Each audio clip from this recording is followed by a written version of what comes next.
Magandang umaga po sa inyong lahat, lalong-lalo na po sa inyo ma'am. Ako po ay si Haren Rosal Bilbar. Nais ko pong talakayin ng isang napakahalagang issue na humahamon sa ating mundo, kundi ang climate change at pagbabago ng klima. Hindi lang ito nakakaapekto sa ating kalikasan, kundi nakakaapekto din ito sa ating buhay at pangkabuhayan. Ano nga ba ang climate change? Ang climate change ay pagbabago sa mga pattern ng panahon na dulot ng pagtaas ng greenhouse gases sa ating atmosfera. May napapansin ka ba habang pinagmamasdan mo ang ating kalikasan? Ika nga ng mga matatanda, kung ikukumpara natin ang panahon noon kaysa ngayon, ilabis talaga ang kaibahan. Dating kulay berde at muntian ang ating kagubatan at puno, ngayon ay kayong manggina.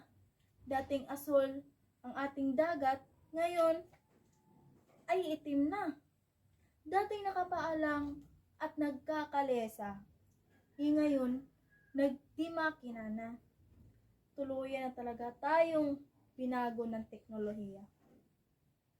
Hindi lang ito isang usapin ng ating pamahalaan at organisasyon, kundi isang usapin din ito sa bawat isa sa atin.